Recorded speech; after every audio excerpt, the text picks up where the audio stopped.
नमस्कार, मैं हूं आपका डॉक्टर अंकित। और लास्ट वीडियो में मैंने बात करी थी कि जॉइंट्स पेन के क्या क्या कारण होते हैं और हाई यूरिक एसिड के कारण जो पेन होती है उसके क्या सिम्टम होते हैं, कहाँ से वो पेन स्टार्ट होती है, क्या क्या कोजेज हैं, क्या क्या कारण है यूरिक एसिड बढ़ने के। और आज की वीडियो में हमें बात करनी है क्या क्या जटिल समस्याएं हो सकती हैं, क्या क्या कॉम्प्लिकेशंस हो सकते हैं यूरिक एसिड बढ़ने से, गठिया होने से, या जिसको हम गाउटी आर्थराइटिस कहते हैं।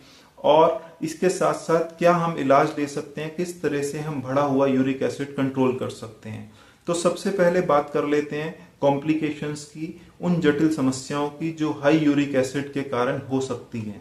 तो हाई यूरिक एसिड हमारी किडनी पे बहुत लोड डालता है, हमारे को किडनी के स्टोन होने की टेंडेंसी बढ़ जाती है। तो किडनी में या गुर्दे में जब पथरी होती है तो किडनी की डिजीज होने का भी चांस बढ़ जाता है, किडनी फेलियर के चांसेस भी आगे बढ़ जाते हैं अगर वो आप कंट्रोल नहीं करेंगे।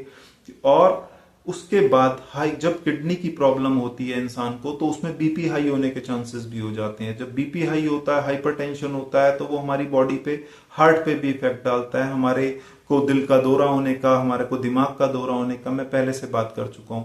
तो एक ये चेन है। तो इसीलिए ही अर्ली स्टेजेस में यूरिक एसिड को कंट्रोल करना जरूरी है, जिससे कि किडनी वाले कॉम्प्लिकेशंस ना हो, गुर्दे वाले कॉम्प्लिकेशंस ना हो, क्योंकि इनडायरेक्टली वो फिर बीपी हाई करेगा, फिर वो हमारे हार्ट को इफेक्ट करेगा।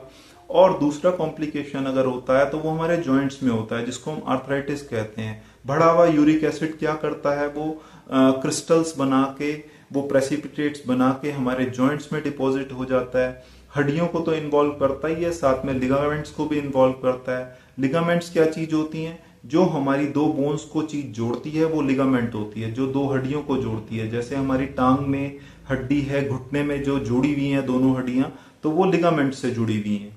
इसी तरह से हमारे ये हाथ हैं, बीच में लिगामेंट से हड्डियां दोनों जुड़ी हुई हैं, तो लिगामेंट्स को भी इफेक्ट करता है। टेंडन को भी इफेक्ट करता है। अब टेंडन क्या चीज होती है? टेंडन वो होती है जिससे हमारी मसल्स, हमारी मांसपेशियां हड्डियों से जुड़ी हुई हैं, हमारी मसल्स जुड़ी हुई हैं। तो सिर्फ जॉइंट्स को, बोन्स को इफेक्ट नहीं करता है, वो हमारी लिगामेंट्स और टेंडन्स को भी इफेक्ट करता है। वहां पे भी वो यूरिक एसिड जमा होने लगता है।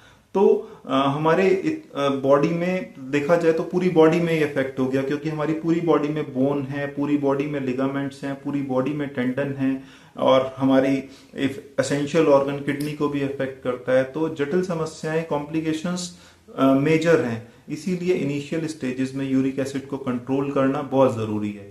अब क्या तरीका है यूरिक एसिड को कंट्रोल करने का, क्या ट्रीटमेंट है?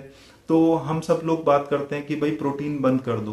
प्रोटीन बिल्कुल बंद नहीं करना है, प्रोटीन को रिस्ट्रिक्ट करना है। मैं बात करता हूं कि कितना प्रोटीन की हमारे को रिक्वायरमेंट है। एक इंसान का जितना वेट है, अगर वो 50 किलोग्राम का है तो उसको उतना ही ग्राम प्रोटीन लेना होता है नॉर्मली। ध्यान रखने वाली बात यह है कि उसको कोई और प्रॉब्लम ना हो, उसको किडनी की प्रॉब्लम ना हो। अगर सपोज किसी का 50 केजी वेट है, उसको 50 ग्राम प्रोटीन चाहिए।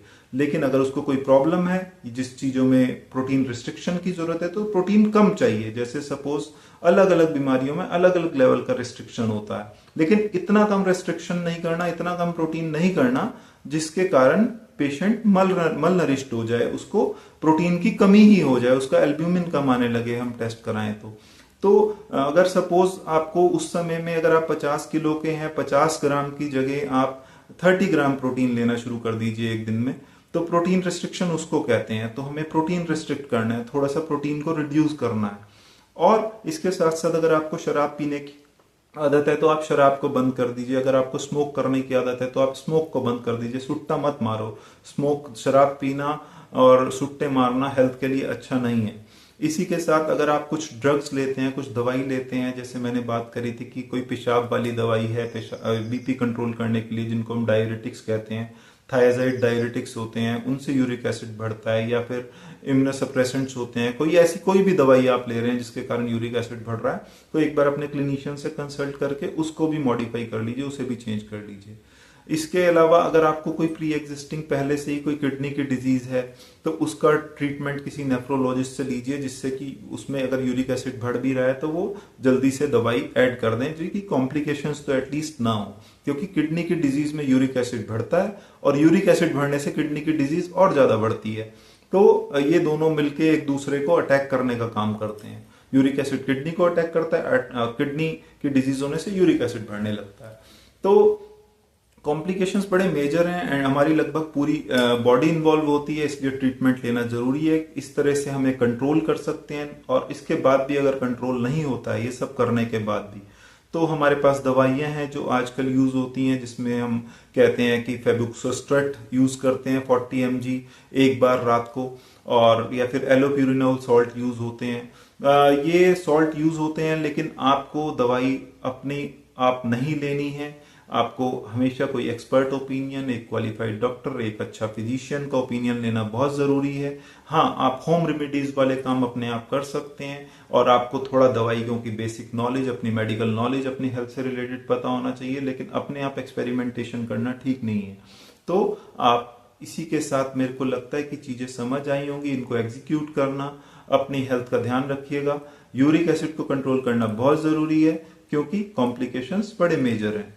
इसी की तरह की एक अच्छी सी वीडियो के साथ फिर से मिलेंगे, तब तक आप अपनी हेल्थ का ध्यान रखिएगा। टेक केयर, बाय बाय, फिर मिलते हैं।